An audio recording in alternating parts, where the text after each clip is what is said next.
Hello guys, welcome to my channel cute Halima. তো আজকে আমার ভিডিও হলো কিনা হোমমেড ঘি কী করে তৈরি করছি সেটা তোমাদের সঙ্গে শেয়ার করছি। তো হোমমেড ঘি তৈরি করার জন্য আমরা যে প্রত্যেকদিন তো আমাদের বাড়িতে দুধ চাল করা হয়, সেই দুধের থেকে আমরা সর তুলে তুলে রেখে জমিয়ে প্রায় 500 খানি হয়ে গেছে। তো এখন আমি এটা ঘি করে নেব।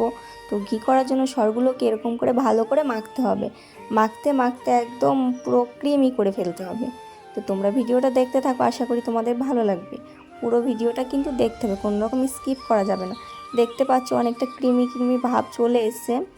তো এখনও আমাকে মাখতে হবে এরকম করে কিছুক্ষণ।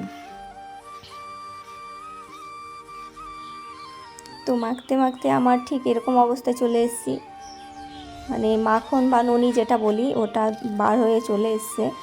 তো এখন আমি আরেকটু মেখে নেব। মেখে নেওয়ার পর আমি এর মধ্যে জল অ্যাড করব, কারণ জল দেব যখন তখন ননি বা মাখনটা উপরে একদিক হয়ে যাবে, আর যে দুধ এক্সট্রা যে দুধটা আছে ওটা আলাদা হয়ে যাবে।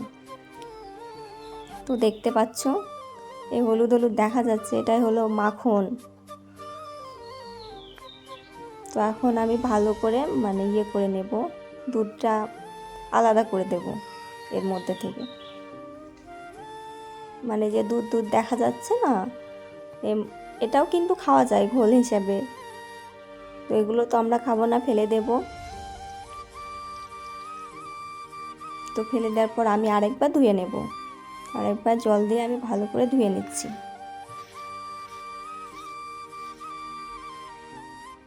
দেখতে পাচ্ছ কত সুন্দর হয়েছে, আসল হোমমেড ঘি, তার টেস্টি না।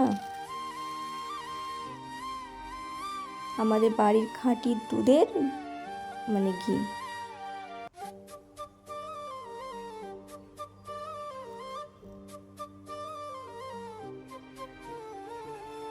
তো দেখতে পাচ্ছ কত সুন্দর হয়ে গেছে। তো এটা এখন জাল করতে হবে। আমি পুরোটা তুলে নিচ্ছি, জল থেকে আলাদা করে দিচ্ছি।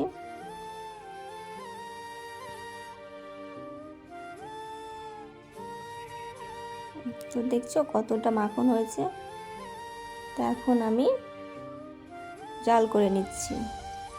এই তো ঘি হতে শুরু করেছে। আর এই ঘিটা এত সেন্ট হয় না, এত সুস্বাদু, তোমরা বললে বিশ্বাস করবে না। যারা হোমমেড ঘি তৈরি করো তারাই জানো শুধু।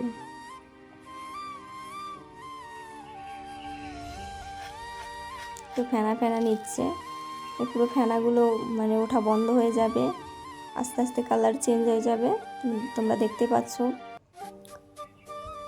এর মধ্যে আমি 2-3টে লেবু পাতা অ্যাড করলাম। তো কালারটা চেঞ্জ হয়ে গেছে দেখতে পাচ্ছ। আর একটু জাল করে আমি নামিয়ে নেব। যত ভালো জাল করবে তত ভালো সেন্টও আসবে। প্রায় হয়ে এসছে, আমি নামিয়ে নেব।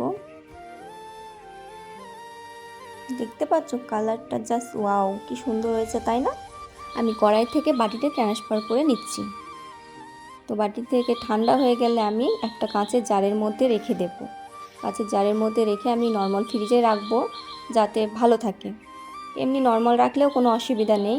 তো দেখতে পাচ্ছ কাঁচের জারের মধ্যে রেখেছি। আমার ভিডিওটা ভালো লাগলে লাইক কমেন্ট শেয়ার করো।